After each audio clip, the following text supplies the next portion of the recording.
So, hello, I'm with George from BCB Adventure. George, we caught sight of his demo as we were walking past with the FireDragon. We've had some experience with this product in its block form before, but you've got something new for us. So, George, can you tell us all about FireDragon? What is it? Okay, FireDragon is an ethanol-based fuel.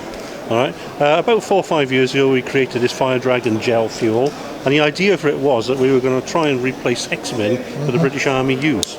So we created this and we gave it to the Army to have a test and have a play, and the guys loved it. Because what you'll notice is ethanol, very easy to use, very easy to light. All right. And when you light it, I use the striker there. One spark takes it off. The good thing about this, as you'll see, it's quite low luminosity, so it's not a bright flame, but it burns at a high intensity. So it burns more stronger than hexamen. It doesn't give off any sort of fumes, so you can burn it indoors, outdoors. All you need is adequate oxygen with it. And obviously it is a fuel in its own right, so it doesn't want to taint your food. And the gel itself then is great as a fuel or as a fire lighter. So we've been pushing this as a fuel, and we've been pushing it for barbecues, for lighting woods, maybe cleaning your garden, anything like that. And the idea behind it was then that the military had a good trial of this and they loved it, but unfortunately, as you know, because it's a gel, our RAF won't fly it. You can't fly this stuff. So we went back to the drawing board and we were looking to create solid ethanol. And that's what we've come up with now, and it's taken a number of years to get through.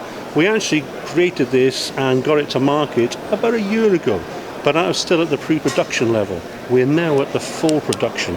We can now mass produce this, and already I've got it out to about 40 trade shops in the UK. So it's at grassroots level, and they're the ones that are coming back to us and telling us what they think of the fuel.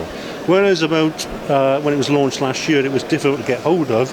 It's not difficult now. So all you have to do is go on the BC website and you'll see me at the other end of it, and we can supply.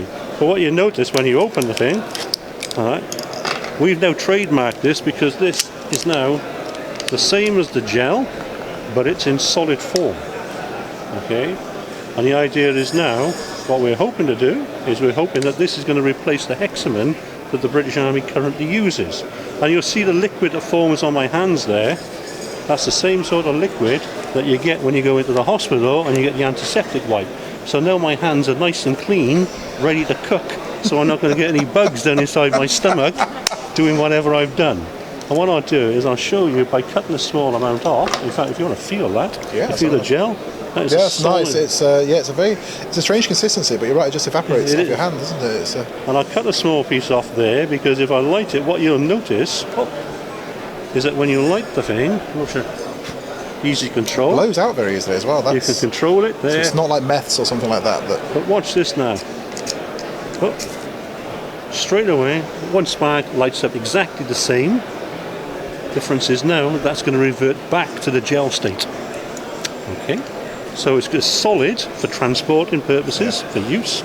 So the RAF can now fly it, and it can go for freight purposes. You can't carry it in your baggage or hold. You can't take a bottle of water these days without being in some sort of stress position at security. So this stuff here is solid for freight, so we can transport it that way. But you notice now it's gone straight back to gel.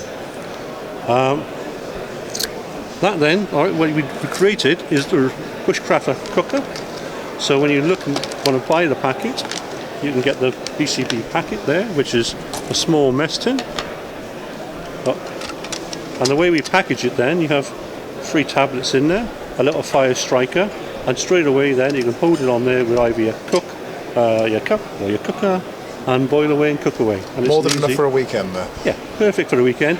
And then your choice then is whether or not you go for a small bottle, for an individual, and you get hold of an ordinary flint, fire lighter, one spark and away. The people that tend to like this, I've noticed already this year, is canoeists love it because the stuff floats on water, so it's unaffected by rain or anything like that. The cyclists, the hill walkers, anybody that needs to have fire when you're cold, wet and miserable, instead of the old problem with lighting a fire, that does it neat and tidy. And you have the choice then of either the gel form now or the actual solid form. You can order either or.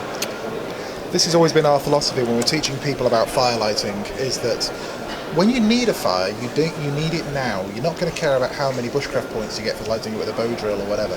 When you absolutely need a fire, you need heat, or you need to boil water. You need it straight away. And a product like this, the chances are your hands are going to be cold. Yep. You're going to be tired. You're going to be miserable, and you're going to want that warmth of a friend.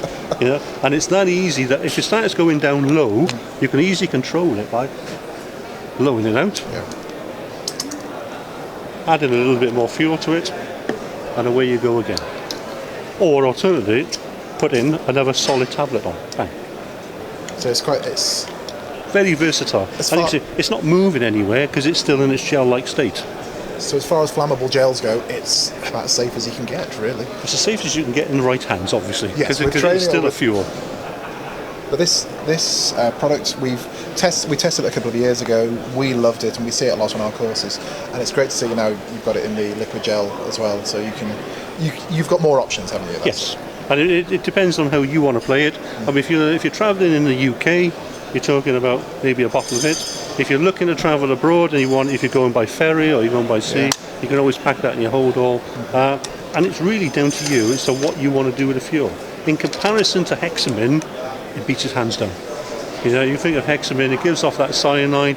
You can't be indoors with it. You can't even be on a quiet day with no breeze, because that stuff is just fumes coming straight at you. Whereas here, you can see we've been burning this all day. You wouldn't even know there's a fire on there if you didn't realise, hey, that's hot. It's a perfect product, I can't think. We're happy with it, and we're hoping that it's just going to keep on going.